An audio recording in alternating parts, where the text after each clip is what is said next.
sekhusyuk-khusyuknya antum berdoa, meminta bahkan setelah tahajud, kalau memiliki sifat ini, bahasa hadisnya sampai kapanpun gak akan pernah dijawab.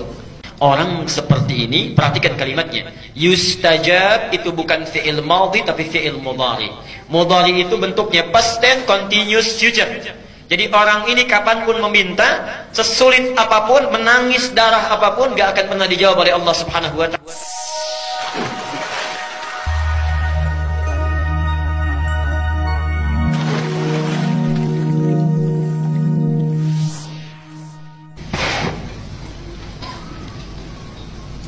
Ini dalilnya.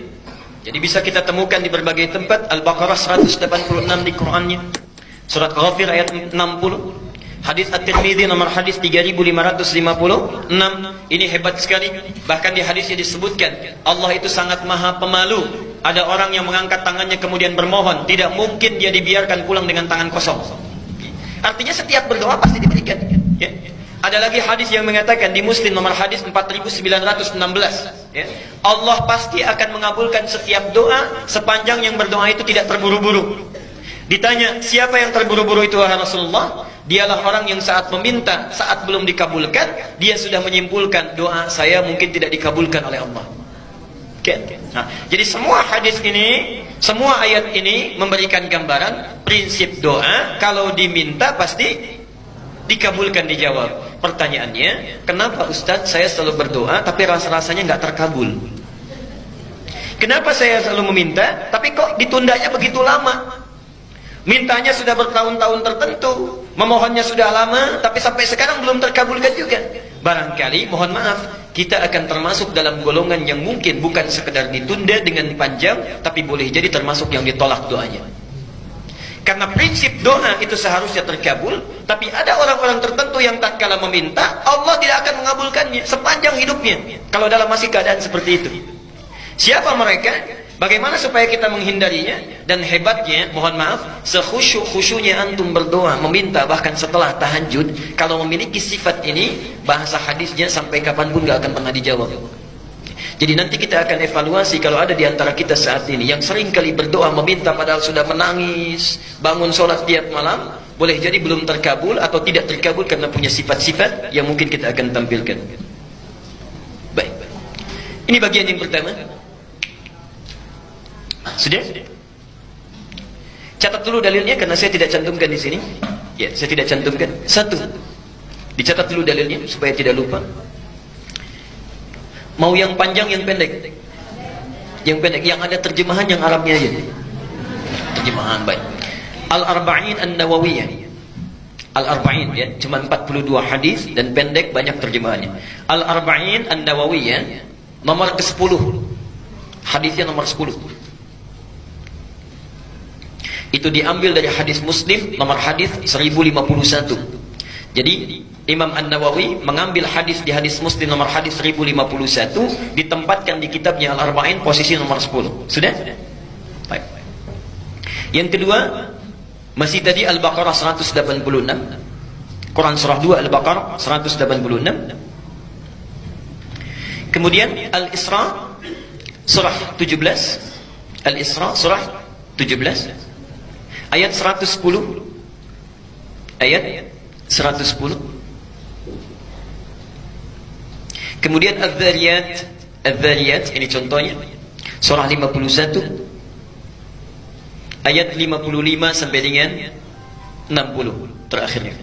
55 sampai dengan 60. Sudah? Baik. Nah, sekarang mari kita lihat dan kita evaluasi dan kemudian kita berhenti di titik ini. Bapak dan Ibu sekalian, di antara sunnah Nabi setelah kita tahajud, kemudian kita duduk khusyuk beristighfar, lalu memohonkan hajat kita kepada Allah Subhanahu wa ta'ala yang ingin kita mohonkan.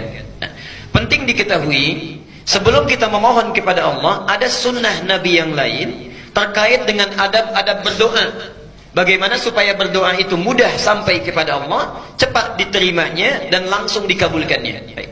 Bagian yang pertama, ini sunnah Nabi-nya. Hendaklah setiap orang yang berdoa mempersiapkan perangkat dirinya dengan halal dan baik. Saya ulang. Hendaknya setiap orang yang akan berdoa mempersiapkan perangkat dirinya. Perangkat diri itu berarti pakaiannya, ya, kemudian apa yang dia kenakan, apa yang dia makan, ya, apa yang ada di sekitarnya. Jadi sebelum berdoa pastikan dulu itu halal, pastikan baik, ya. Jadi jangan sampai misalnya antum berdoa sudah menangis terseduh-seduh, disebut nama Allah Asmaul Husna, dipanjatkan di pertengahan malam, tapi pakaiannya haram, makanannya haram, yang dikenakannya haram, sajadahnya haram. Bagaimana bisa dijawab itu? Apa dalilnya? Hadis riwayat Muslim nomor hadis 1051 di Al-Arba'in nomor ke-10. Hadisnya dari Abu Hurairah. An Abi Hurairah radhiyallahu anhu qala. Hadis ini disampaikan dari Abu Hurairah, semoga Allah memberikan ridha kepadanya.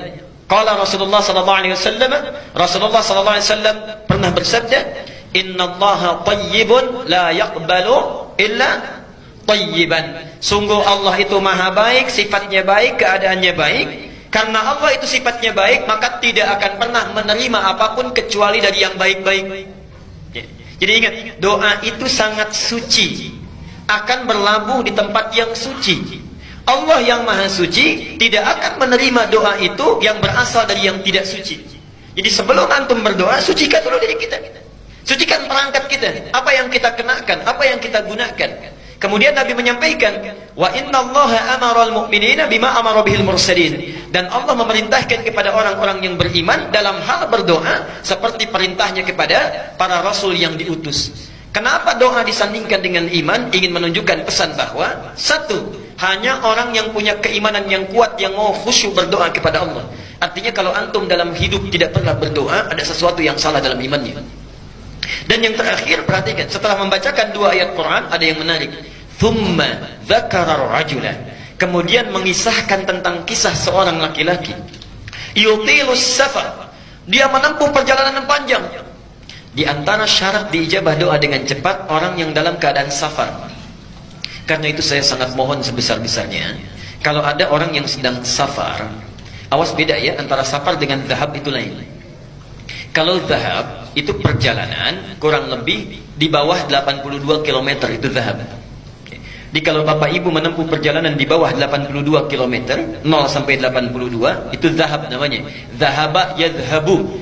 Ana al-yawm adhhab ila Jami' al-Azhar. Saya hari ini akan pergi ke Masjid Al-Azhar. Dekat ya? Enggak sampai 80 kilo. Itu dhahab. Tapi kalau lewat dari situ, apalagi panjang sekali, sudah zona waktunya berubah, itu disebut dengan safar. Safar. Orangnya disebut dengan musafir. Nah, kalau orang sudah musafir, sudah safar, berlaku beberapa ketentuan hukum. Satu, boleh dia menjamak, bahkan boleh dia qasar. Lihat An-Nisa misalnya di ayat 101, disebutkan di sana, wa idza darabtum fil ardi falaysa 'alaikum junahun an taqsuru minas shalah. Kalau Anda bepergian di muka bumi dengan jarak yang cukup jauh, tidak ada dosa kalau ingin mengqasar salat. Yang kedua, ini yang paling hebat, dan ini yang harus betul-betul kita renungkan dan praktekkan. Dalam keadaan safar itu, Allah akan cepat mendengar dan mengabulkan doa yang dipanjatkan. Jadi kalau Bapak Ibu sedang safar, daripada banyak membicarakan hal yang tidak perlu, lihat sana sini dikomentari, kadang-kadang menggosipkan orang lain, tinggalkan yang tidak penting. Kenapa tidak diisi dengan zikir dan doa? Barangkali cara Allah saking sayangnya kepada kita, orang lain doanya belum dikabulkan, ibu bapak dibuat safar, supaya saat safar itu Allah mengabulkan doa yang belum terkabul itu. Jadi kalau ada yang ingin sedang umrah, berangkat umrah, atau perjalanan dari sini ke Jawa, ke Sumatera dan sebagainya, saat di pesawat, di kereta, di bis, ayo perbanyak doa. Barangkali itulah cara Allah untuk mengabulkan doa kita, ya, subhanallah. Itu bagiannya yang pertama. Nah, orang ini sudah memenuhi syarat yang pertama, doanya mesti terkabul. Yutilus safar. Tidak cukup dengan itu, asy'atha aghbara.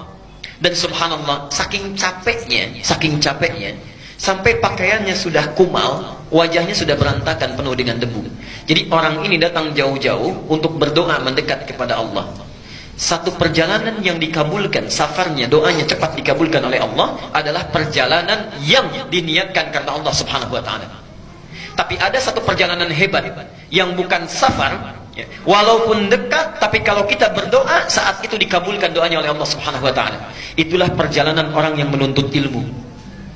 Jadi saat Bapak Ibu berangkat dari rumahnya sampai ke majlis ilmu, sampai kembali lagi, itu subhanallah, malaikat sedang menanti kita mau minta apa itu sama Allah. Saat kita meminta, malaikat mengaminkannya.